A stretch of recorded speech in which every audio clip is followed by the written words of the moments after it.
Time for the 49ers Rush Podcast. All right, we are to Charlie Woerner, tight end for the 49ers. He comes in number 55 on the countdown today.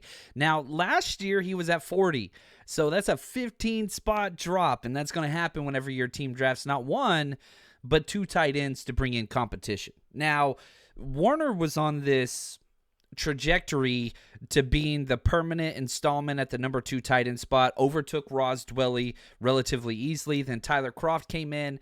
It was a back and forth with them depending on who was, healthier at the moment. But let's dive into Charlie Woerner because this is a player that the 49ers believed a lot in.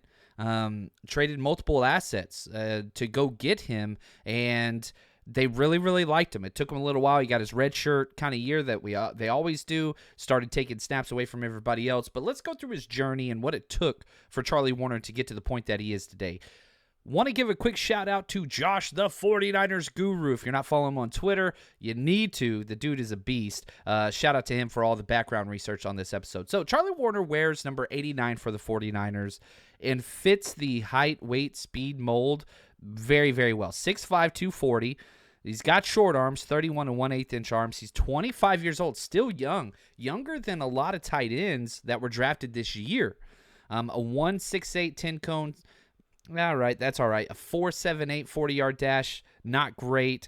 34.5-inch vertical, 10-inch broad jump, 21 bench press reps. Pretty solid. Now, if you plug in Charlie Woerner's measurables into the mock draftable machine, you get, here are the player comps, Isaiah Likely, Pat Freiermuth, and this is what's crazy is because it constantly updates. He is an 80% match, 80.2% physically with Cameron Latu. The Niners got some metrics that they really, really like with their tight ends. Even though Latu and Woerner could not be more diametrically opposed playing styles, their physical frame and skill set, pretty damn close. Pretty close. He's entering in his 4th season. And if you trace back to kind of what he went through, he's from Rayburn County High School, the Wildcats, remote part of Georgia. He studied agribusiness at Georgia. He's a country boy. There is no doubt about it. Went to the Georgia Bulldogs, won the championship there. And here's what's crazy. The pedigree is huge with him. If you look, he's the nephew of former Georgia All-American defensive back and 2016 College Football Hall of Fame inductee Scott Woerner. His dad also played as well. So he's got the pedigree. He's got a big family, 6 siblings, which is crazy. Rachel, Alan, Peter, Jack, Sally, and Lucy, plus good old Charlie. And he credits all of the brothers and sisters with helping him develop a competitive spirit, trying to keep up with his older brothers. Big fisherman, hunter. He said he's caught several sharks while fishing out in the ocean. And, if you just look at how important family is to him, he followed in the footsteps of his uncle, Scott Woerner, who we mentioned earlier, went to Georgia and basically did exactly what they did. Now, while he was at Georgia, he had the highest run blocking grade of all college tight ends, an 82.9 grade during his time from Pro Football Focus. Block for Nick Chubb, block for Sony Michel, DeAndre Swift. I mean, it was just, the dude belonged. And he was also the recipient of the John A. Addison Family Scholarship, which is cool, and the Peter and Kay Amen Football Scholarship. So you've got intelligence, you got somebody working to be there. It just hasn't panned out the way that the trajectory was going. He gets drafted in the 6th round, pick number 190, overall in the 2020 draft. Now, here's what's crazy is they got this pick because they traded Marquise Goodwin to the Eagles. The Eagles subsequently dropped Marquise Goodwin, but they swapped a 7th, number 240 in Goodwin to jump up 50 spots to go get him, number 190. Now, I went back and looked at the 2020 tight end draft class. It might be one of the worst of all time. It is really, really bad. Cole Kmet, and that's about it. And it's not even like Cole Kmet's been amazing by any stretch, but there just hasn't been a notable tight end emerge from this draft class yet. Still early. Somebody could pan out.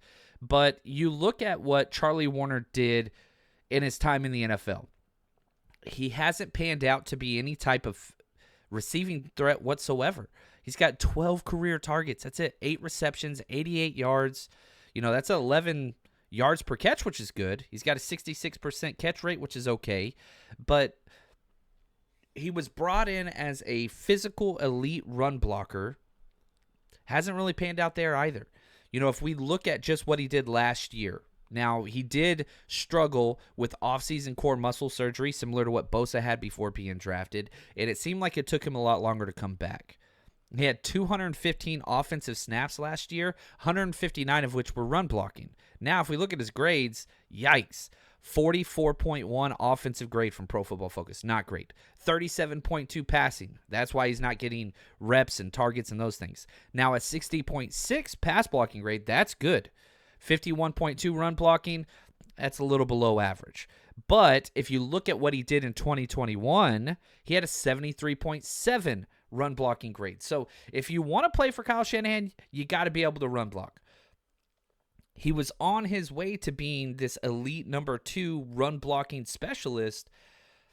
It just didn't come out last year. It just didn't. Now, where has he contributed most for the 49ers? That's special teams. And that's why it's going to be so difficult for these new young pups to step in. Cameron Latu, Braden Willis, 2 tight ends that the 49ers drafted this year. You got to prove you can play on special teams before you beat out Charlie Woerner. And that's why we got him at 55.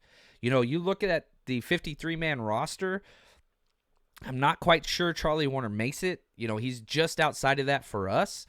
But I do think that he will be active. I do think he'll be active on Week 1's roster. Even if he doesn't make the 53, they bring him back to the practice squad, elevate him to active status, let those young tight ends learn a little more. I think that's kind of the route it's going to go. But 434 special team snaps last year with a 61.8 grade, key contributor status, it's there. The guy's got it. There's no doubt about it. So having that baseline for special teams is so important. He can run block, and now he's got a healthy offseason, so you're hoping he can pick up on his 2021 tape and not his 2022. We got to put that behind us. And here's the crazy thing for Dwelly, and this is kind of the sad reality of the NFL. NFL stands for not for long. You're a 6th-round pick. You don't get the leeway of having 2 bad seasons. You had 1 bad season, and what did your team do? They drafted not 1 but 2 tight ends. If he can jump up and go back to his 2021 play style, he's got a spot on this roster. And one of those rookies will be cut. That will happen. If Woerner can prove he can go back to his 2021 playing, he's going to be around. But if he can't, and he's behind the 8 ball now, and if he has another bad camp or bad preseason, this could be it for him in the 49ers. I hope that's not the case, because we have seen what he can bring as a run blocker, and Shanahan loves that more than almost anything. So excited to see, do we get the 2021 Woerner, which is great, or do we get the 2022 Woerner, which is beyond replaceable? We'll find out. And for us, we'll just keep counting them down here.